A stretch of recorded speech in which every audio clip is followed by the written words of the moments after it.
I'll start with Luca. I mean, you alluded to this in the introduction. Obviously, a book that's important to you, that you've been thinking about for a while. If you can say a little bit more about when you first encountered it and when you started thinking about making a movie. I was a very bizarre, lonely kid in my teens in Palermo, Sicily, which reminded me, now that I think about it, about the skies and the palms that we see in the movie and in the imagery of the book. And I was attending this, I was going to this bookshop where I could spend my time reading books without buying them. And there was this name, William Burroughs, which was so evocative to me, and this white, strange graphic cover of a book titled Diverso, which translates in diverse, different, which I kind of, it was like a call to me. It was like a mirror, because I always felt diverso, and so I bought that book instead of reading in the store, and immediately I was exposed to the incredible language of this amazing writer that I didn't know, and at the same time, the book revealed something about myself, which was the feeling that I always felt and I kept feeling afterwards of desire and connection to a very profound degree. And since then, which was probably 1988, I had really thought about making this film. And I even wrote a terrible script that I will one day share with Justin Kuritzkes of the movie when I was 20. So actually, let's bring Justin in then. At what point did you ask Justin to write it for you? I know the two of you worked together on your last film, Challengers, but that came about a little differently. I mean, this was something that you initiated and asked Justin to adapt, right? Yeah, we were having great time in Boston shooting Challengers, and I really met my buddy with that movie. And I don't know. I mean, intuitively, I felt like I tried many times to get the rights to make the movie, and they were always unavailable. And then I called my protector and friends at Fremantle, who really boldly financed this movie, and I said, "Can you check if they might be available, these rights?" And they were available, and that is when I gave you the book. I gave you the book, or you bought the book? You gifted me the book. I gifted you the book. We were on set, and Luca handed me the book and said, "Read this tonight and tell me if you will write it for me." And he read it that night, and he said to me, "Yeah, I want to do it." Yeah.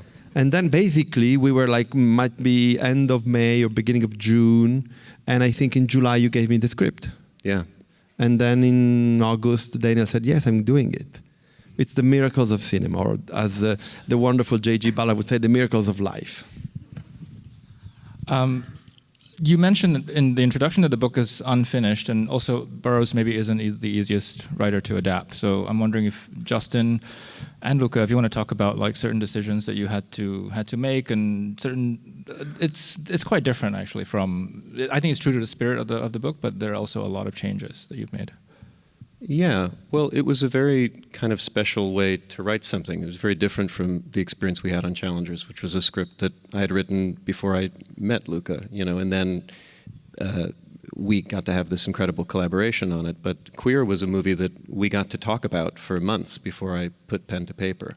And so we were very in sync and very much speaking the same language in terms of how we wanted to honor the book and how we wanted to depart from it. And one of the obvious main ways we wanted to depart from it is that in the book they don't get the ayahuasca, they don't get the yahe, and we decided really early on. It was maybe one of the first real decisions that we made together about what this movie was going to be. That we wanted to know what would happen if they found it, and so if you think of the book as kind of opening a door and then quickly closing it, we said, well, what if we went through the door and saw what was on the other side? And that was the end of our movie. What would that be, and how would that affect the rest of the movie that was faithful to the book. And I think the clue, we were looking for clues in the book to two things. One was we wanted the book to be to lead us into having a very to have the tone of Burroughs, to have the humor of Burroughs, and to have this picaresque form. But at the same time, we knew this was a love story. It was a really, real deep love story about two people that were not in sync more often than they were in sync. That wasn't a story about unrequited love. That wasn't a story about someone trying to convince somebody else to love him back. It was a story about what I think is the impossibility in the possibility, or the other way around, of in the meeting with the other, which I think is something that I explored many times in my work. But at the same time, I never had the possibility to really see this as the real profound theme of a movie. And we found in the book so many beautiful leads that gave us comfort to go there, particularly in this part that was unfinished in the book. You know, like when he puts the foot on top of Lee, when Lee is in withdrawal in some place in Ecuador, when he's dreaming, when Allerton is dreaming, and it goes on top of the foot of Lee. That was for us like, yeah, that's what is it about. How they could express love when they are not in control of themselves, when the repression of the possibility of giving yourself to the other is not at work, you know. So when you were both discussing the film, Justin and Luca, I'm just wondering, at what point were you already starting to think about actors? As you described, it's a love story, which means, I think the two leads are very important. And at what point were you thinking about Daniel? Well, I had a conversation.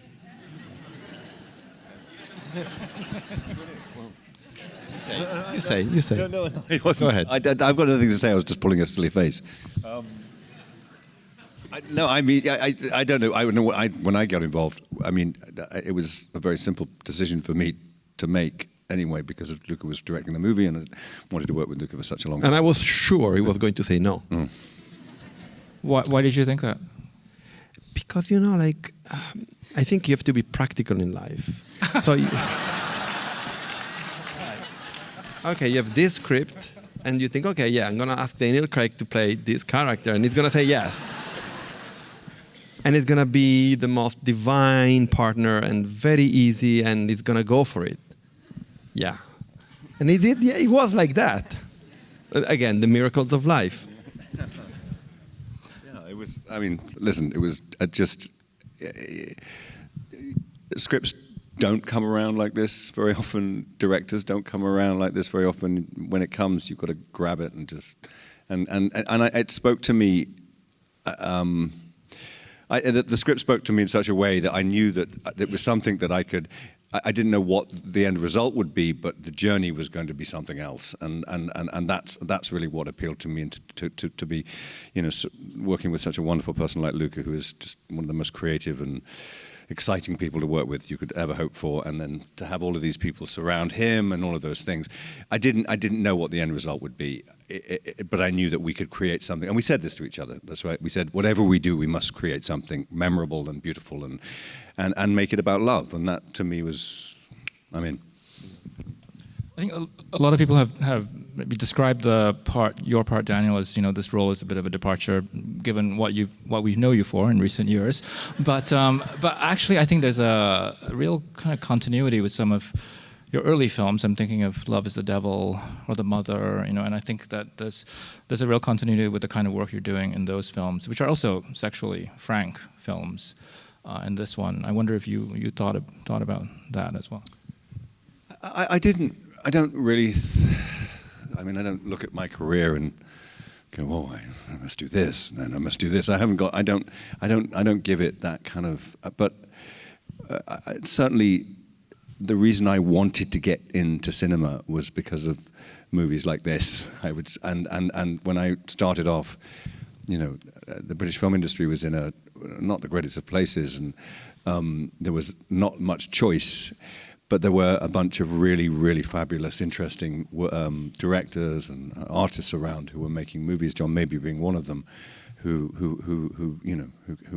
asked me to go and do Love Is a Devil, which was, for me, was. I don't know if it was a turning point in my career. I don't look at it that way, but it was a turning point in the way I view the work I do, and so in a way, yes, this is a distant cousin of that, but it's something that I was doing a lot of in my earlier career, yeah, before I did the other thing.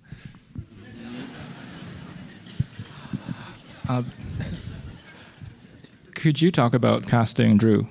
Sure. Well, you wanted to work with me for 20 years. Was it? Two. Don't make me sound Zero. like a creep, Drew, please.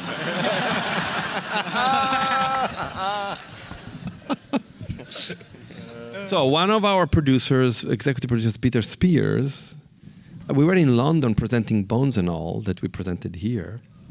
And Peter showed me on his phone. He said to me, I'm casting this movie, and I got this self-tape from this young actor. You should take a look at. And I watched this thing that was for something else, which I don't know what was it, but I saw this arresting performance from this really arresting face. Like, wow.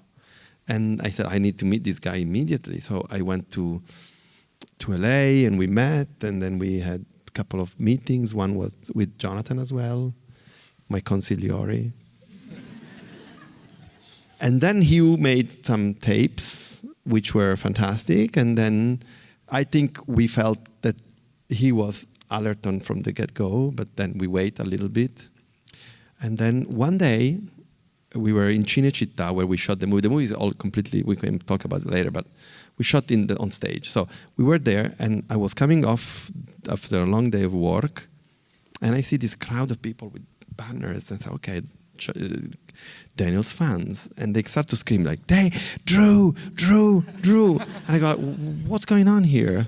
I didn't know that he was a star from Outer Banks, honestly. But I knew that he was the star, a star playing Allerton. It was fantastic, yeah. Thank you, Luca. It's phenomenal the way Drew embodied the body of a man from the 1950s. It's just crazy. Thank you again. Drew, can you say a bit about no, not that part.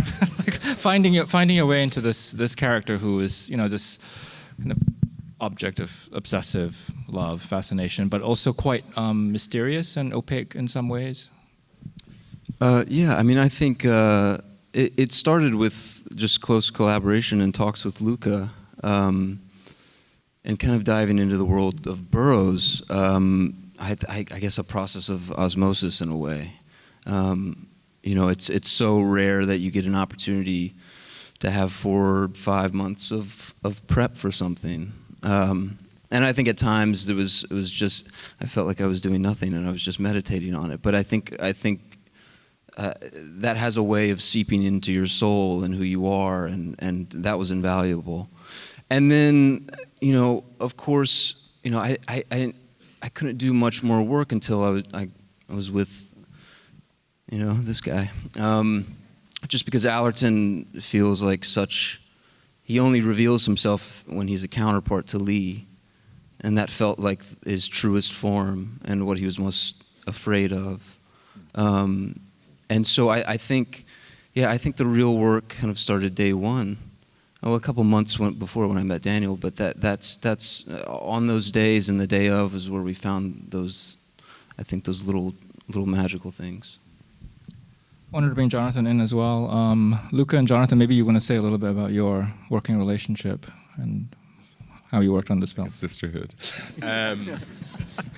True. I don't know. We obviously worked on Challengers, which was completely different what you saw tonight. You have to know that Jonathan runs like $1 billion company, and you tell him like, can you do the costume design of this movie? And he's there putting the needles on the suit. He's fantastic, like so dedicated and so beautifully humble, and of course, so talented. Thank you, Luca. Embarrassed now. He got this "I told you" thing, you know, like this was incredible. Yeah. I don't know. Working with Luca is really natural. We're like, it's just like working with your best friend. We read each other's minds on different things. And I think this film was very different than Challenge because it became quite psychological, the whole process of it. Because we were in Cinecittà, working night and day on it. It's like I've never worked in cinema, so it was like being in cinema. You know, it was like everyone. It was like the craft of it, and people running around making the set. Like everyone. It was like a team thing, and I think it was sort of it just flowed as you were. Everything that you needed from it was part of the family of everyone working together in Rome, and it was sort of it was a very kind of instinctive process. And Luca loves clothing, which is really unusual, you know, I think, because he really understands the psychology of it. And when we first started, we met with Daniel in Brooklyn. I was petrified because I was like, I don't know how I'm going to do this. And it was, it was just really easy. It was like we said everything had to fit in a suitcase. We only had one thing of each. We never made duplicates. Everything was original. And we did a lot of washing, sometimes no washing. The underwear was original from the period. And I like this idea that in a weird way it was, when Luca has this amazing ability, I think everyone will say this, is that you chip in. I would always go, well, is this okay? And Luca was like, do you feel it's okay? And then you have to put in your best into it. And I always thought when I'm doing it, I always thought to myself, what would be the narrative in the costume? And I thought, well, I always had this idea that he would start off with a pristine white shirt, which for me was nearly like cocaine. And at the end, he is sort of like with heroin, this idea of color. So he goes from white to dark. And it was Luca who allows that, allows you to have the imagination within that part, if that makes sense. I think everyone. Massive team, big family in Rome, having lots of fun. I wanted to ask you, maybe just say a few words about the rest of the cast. I mean, I'm really happy that we have Daniel and Drew here, but it's a great ensemble, and I was wondering if you can talk about I think Jason Schwartzman and Lesley Manville are barely recognizable in the film, which is also interesting. You're amazing. I mean, the idea was to create a cast that could be as eclectic and as surprising as the characters in the book. And Joe Guidry, for instance, had this feeling of being so humorous and so dry, and that my mind went straight to Jason, which I wanted to work with for a long time. I offered him the role of the chef in I Am Love. He said no, and I asked him like 5 times. He said no. I said, I'm too short for Tilda.